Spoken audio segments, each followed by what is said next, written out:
Agora o Inovarão Parto vai fazer escala no estado mais novo do Brasil. A gente vai para Palmas, no Tocantins, conversar com a Caroline Francisca, da Civil Work, uma construtec que faz o gerenciamento de obras, otimizando recursos com o objetivo de desmistificar aquela ideia de que reformar ou construir é sempre uma dor de cabeça. É isso, Caroline? Exatamente isso. A gente trabalha com gerenciamento de obras, um orçamento aberto ao cliente. E a gente tem uma metodologia própria que a gente consegue entregar total transparência. Da palma da mão, o nosso cliente consegue acompanhar a evolução da obra, compra de materiais. E a nossa ideia é transformar isso numa jornada construtiva interessante, porque quando a gente fala em obra, todo mundo já fica meio assim assustado com o preço, com experiências ruins. E a ideia dentro da empresa é tornar toda essa jornada uma experiência única ali para quem está construindo. Eu vou falar mais da Civil Work, mas antes disso, a gente no Inovarão Parto está fazendo essa viagem pelo Brasil para entender um pouco quais são os desafios de empreender uma startup fora do eixo Rio-São Paulo. Então eu queria falar sobre o ecossistema de inovação e empreendedorismo aí no Tocantins. A gente só ouve falar desse estado pela paisagem maravilhosa do Jalapão, pelas cachoeiras, trilhas do Parque Estadual, que é super bem preservado aí no meio do Cerrado brasileiro. Então conta pra gente, para além do turismo, como é que é empreender no Tocantins? Então, aqui a gente tem uma série de desafios. A gente fala que a gente está abrindo mato, literalmente, para as outras pessoas que estão vindo aí. Porque tudo aqui é muito novo. As pessoas não entendem ainda que o que é uma startup, a legislação é nova, a gente está tentando aprovar um marco legal municipal aqui também. Os empresários ainda são muito funcionários, tem muito funcionário público e muito funcionário do agro, com aquela expertise mais tradicional.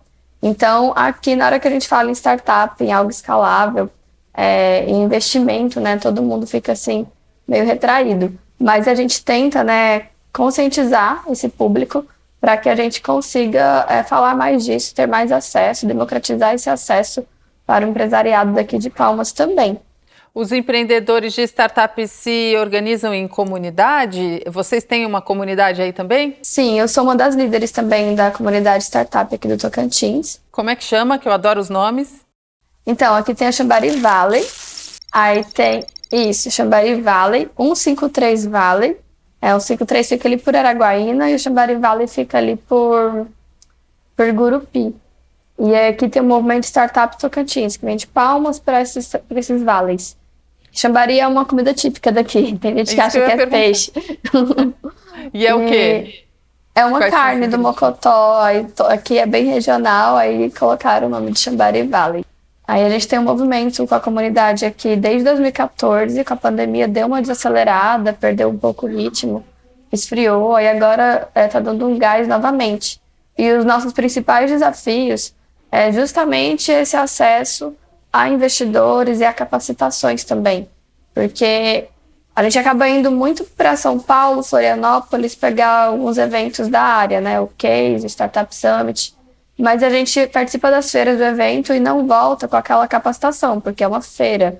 A gente tem ali, não é tão denso quanto uma capacitação. Então, um dos maiores desafios hoje é justamente ajudar e apoiar essas startups que estão validando, que estão, às vezes, até iniciando, a mostrar os próximos passos, porque a gente não tem outras pessoas aqui para mentorar mesmo isso, sabe? Então, a gente acaba buscando muita ajuda fora do estado. Mas tem dado certo, a Best Tocantins tem estado presente com o Startup On. A gente tem conseguido mais acesso a eventos, junto ao Sebrae também. E tá polarizando aí, tá de pouquinho em pouquinho, tá ganhando força, Você já nasceu em Tocantins? Porque Tocantins é estado desde 88. Você vai entregar a sua idade, mas você tá novinha, pode ainda?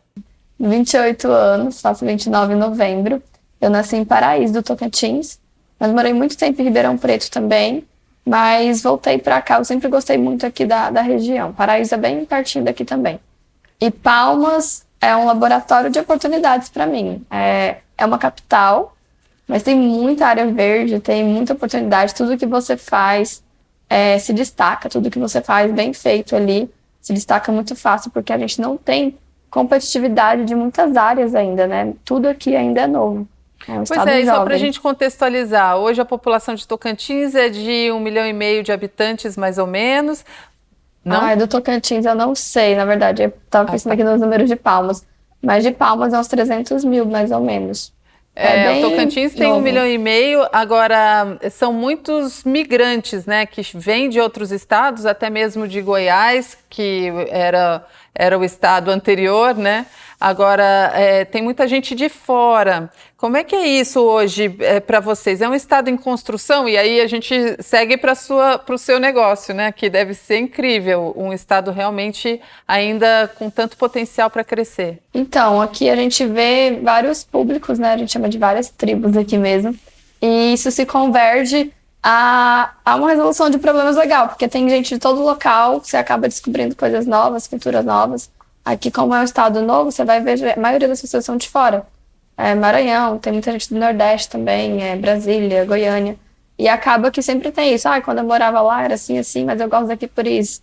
Então, a gente acaba até trazendo essas questões que a gente vai conversando no cotidiano com as pessoas de fora para aprender outras coisas, né? A gente vai viabilizando essa comunicação com muita gente misturada para poder trazer algo que seria interessante ter. A gente vê isso muito nítido na cultura daqui. E a gente já sabe que diversidade resulta em mais produtividade, mais resultado, inclusive. Então, um estado que é formado por essa diversidade é muito bacana, né? Conta para mim, na construção da sua Construtec, você participou de projetos de aceleração? O que você entende aí como não tem fórmula, não tem receita certa, mas na sua jornada, o que você viu como grandes acertos aí para impulsionar o seu negócio? Conexão de qualidade com as pessoas, que aí eu ia ganhando esse acesso. Quando eu me conecto de forma qualitativa, eu vou sabendo ali de algum edital, de algum edital de fomento, né, que tem alguns editais do estado também, o Centelho, por exemplo, tem a FINEP. Então, conectar com as pessoas aqui no entorno da comunidade faz com que eu saiba do que está acontecendo no mercado num todo. E aí isso foi muito bom para mim, porque eu cheguei até a Camila Farani, por exemplo, com conexões. E aí a gente acaba... É aquilo que o mundo é conectado e a gente pode provar, porque você está a poucos passos das pessoas que você admira e precisa, né, de alguma coisa. É só se conectar bem. Então, network, para mim, é muito importante. A Civil Work nasceu quando? E nasceu já com essa cultura de startup ou antes ela era um negócio convencional? Ela nasceu em 2019. Em 2019, também tive acesso ao movimento startup. Então, assim que a gente inaugurou, eu estava entrando na comunidade. E aí eu aproveitei para adequar o que a gente fazia de acordo com o que eu ia aprendendo na comunidade, né? A gente passou por alguns eventos de Startup Refund, Startup Woman, eventos também do Sebrae.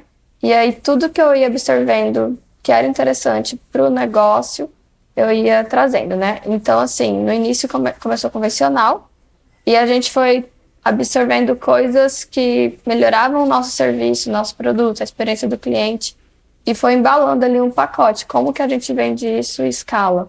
Como que a gente consegue monetizar com isso de uma forma sustentável, né? Com a galera trabalhando feliz, com uma rede de apoio legal. Hoje a gente tem uma comunidade da Civil Work, né? Os prestadores de serviço, eles têm benefícios por estar nessa comunidade também.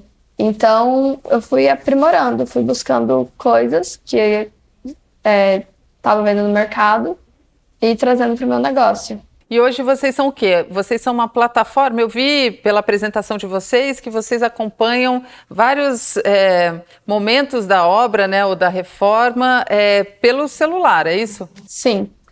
Hoje, com o nosso time, a gente consegue entregar o orçamento de obras. Aí, depois do orçamento de obras, a gente vai para a etapa de gerenciamento da obra, que nada mais é do que ter um setor de suprimentos disponível para aquela obra, um setor financeiro, e um setor de alimentação, que é o diário ali de obras. Então, a gente consegue, pelo celular, alimentar esse sistema. Esse sistema ele não é nosso, ele é do Obra-Prima. Mas a gente tem uma metodologia que a gente conseguiu trazer essa jornada para o nosso cliente, que nada mais é do que, depois que ele entrega os projetos, a gente entra para a fase de orçamentos, Esses orçamentos são abertos ao cliente, a gente consegue, né, 2 ou 3 cotações de cada material ou produto, elenca o melhor custo-benefício, alimenta no sistema com custos próprios, com o nosso banco de dados, e depois a gente acompanha a obra de acordo com esse orçamento. E a gente vai alimentando. O sistema ele acusa se a gente ultrapassou o que a gente projetou de gasto, se a gente economizou. Ele acusa se está usando a quantidade, exemplo, argamassa, né, assentamento de porcelanato. Se por acaso a gente colocou que é 8 quilos por metro quadrado, a gente estiver usando 10, ele vai acusar. Se estiver usando 6, vai acusar. Tudo isso com alimentação. Então, a gente faz obras com clientes que estão viajando e eu também pego esse gerenciamento para clientes de fora. A House, que é aí de São Paulo, a gente faz para elas alguns BPOs de obras de apartamentos. A gente não executa, mas a gente alimenta, né, todo o histórico da obra. A gente acredita que uma obra é um marco na vida das pessoas. Ou a pessoa está casando, está mudando, está abrindo um negócio. Então, isso tem que ser uma experiência positiva. Não pode ser um pesadelo, não pode ser um trauma, né? Aí tem muita gente que na hora que fala em obra, quem já teve experiências ruins, corre de obra. Mas a gente gosta de mostrar. Então, assim que a gente faz assim no contrato, a gente já entrega uma experiência. Às vezes, se for um casal que vai construir uma casa do zero, a gente entrega um jantar, né? A gente manda um press kit, oferecendo ali uma experiência em algum outro cliente nosso que a gente fez a obra do restaurante, ou em algum outro parceiro nosso que tem um clube de festa, oferece uma experiência ou de lazer ou gastronômica, isso de acordo com o perfil do cliente. Aí durante a obra também, né, vamos supor que essa obra dure ali uns 3 meses, a gente vai aquecendo esse termômetro também com alguma coisa em relação à obra. Chegou um móvel, o cliente não sabe como que é esse móvel, a gente cria meio que um evento ali para ele ter essa história com a obra, entendeu? Cria um momento ali especial. Então, vai inaugurar também, já é é uma festa mesmo, já é um evento, mais importante ainda. Então, assim, desde o início, né, de atendimento até o final ali da entrega da obra, a gente vai trazendo uma jornada para além da obra, né, uma jornada ali de história com aquela execução. Carol, qual é a sua formação? Eu ainda não formei engenharia civil, eu sou técnica em edificações, mas no meu quadro, né, tem engenheiros civis. A gente tem, para cada obra, tem um acompanhamento com o engenheiro, e hoje eu contrato, mas eu estou terminando, tá? Não, eu estou achando interessante você contando, porque inicialmente eu pensei que era uma plataforma de 100% administrativa, né, de gerenciamento mesmo de obra, mas eu estou vendo que está trazendo aí coisas talvez da vocação do seu estado, que é o turismo, né? Você trata do cliente com outras, tem outros predicados, né? A sua empresa, ela não está só entregando esse serviço de gerenciamento, mas também trazendo outros benefícios para o cliente que tem muito a ver com turismo aí, por isso que eu estava perguntando, eu falei, será que ela veio do turismo? Então, não, eu ainda não formei. Mas durante a minha jornada de empreendedora aí, eu já trabalhei em bar, né? Eu tive um bar, que era o Ruscar Rock Bar. Lá a gente promovia eventos culturais, forró pé de serra, tinha batalhas de rima. Então a gente promovia alguns eventos e a gente sempre cuidava dessa experiência do público, né? Tinha sarau, eu já tive brechós, nos brechós as entregas também elas eram personalizadas. Então eu trago de outras experiências, né? Coisas que seria interessante para criar ali realmente uma história. Para criar uma conexão com o cliente, né? Isso é muito interessante na jornada do empreendedor também, pensar que a gente é a somatória de tudo que a gente vê por aí e vive, né?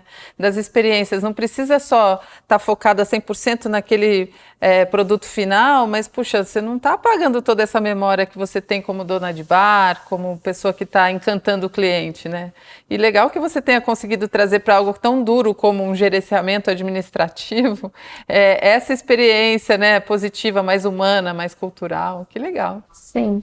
Quando a gente vai atender cliente, assim, primeira vez, a gente manda, né, um menu para ver se ele quer um café da manhã, ou um happy hour, uma cerveja. A gente promove um ambiente ali, um espaço, para ele se sentir ali à vontade. Então, desde o atendimento até a entrega, esse diferencial. A gente acredita que o diferencial ele vem das coisas não palpáveis, dessa questão mais de receptividade mesmo.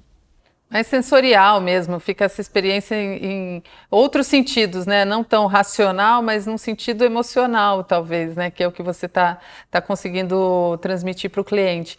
Me fala uma coisa, voltando a falar de Tocantins e não só da sua empresa, você acha que tem alguma vantagem em estar nesse ecossistema de Tocantins?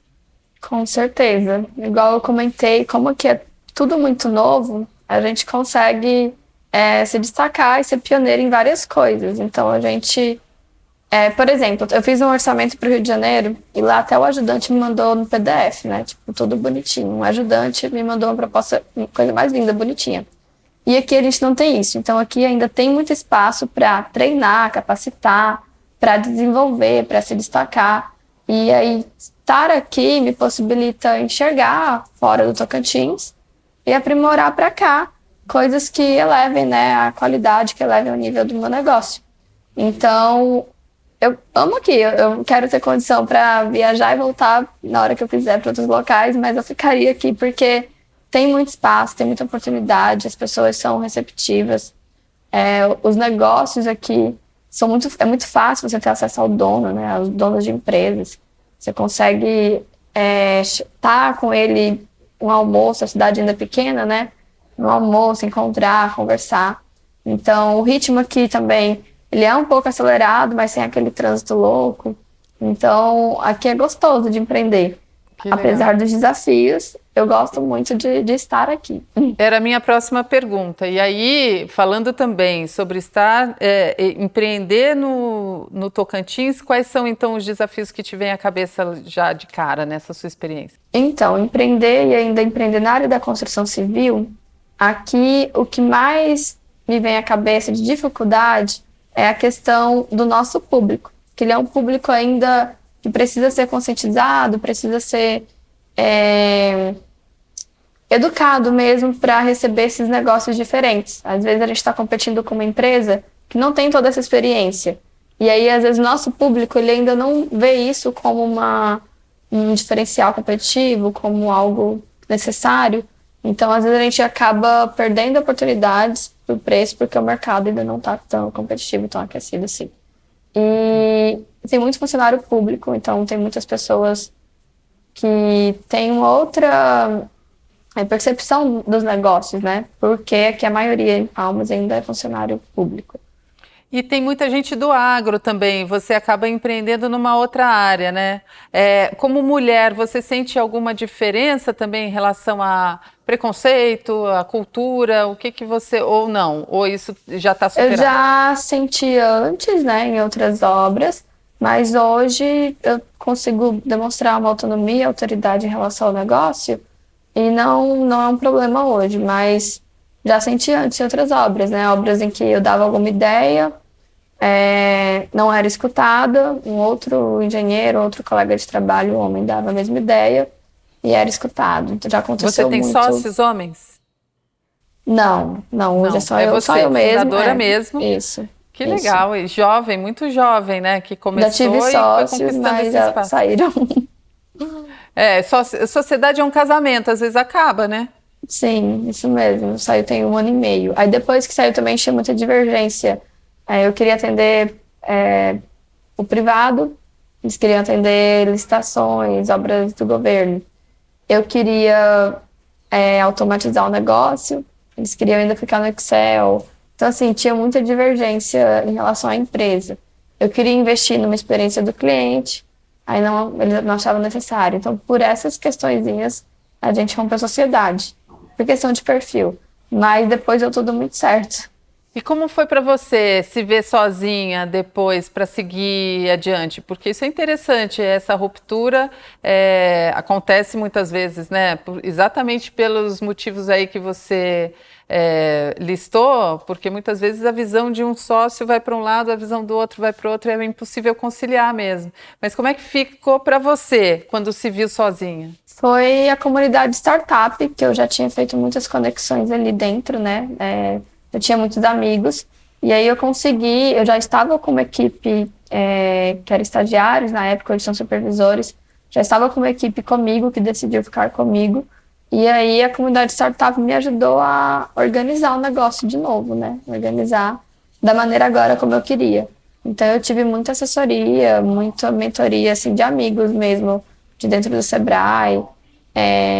Minha amiga contadora, que é a nossa contadora hoje, nos ajudou de um jeito, assim, bem benéfico mesmo, porque a gente estava enquadrado no CNAE errado, a gente estava como lucro presumido, e na hora que rompeu o CNPJ que eu fiquei com a empresa, né, ela me ajudou a ajustar tudo isso. Então, foram pessoas, né, assim, eu não me vi sozinha, eu me vi sozinha como dona do negócio, mas a todo momento eu tive muito apoio de amigos e de pessoas do ecossistema para continuar. Então, fui participando de eventos para poder dar aquele gás, aquela energia, e não deixei a petaca cair, deu tudo certo.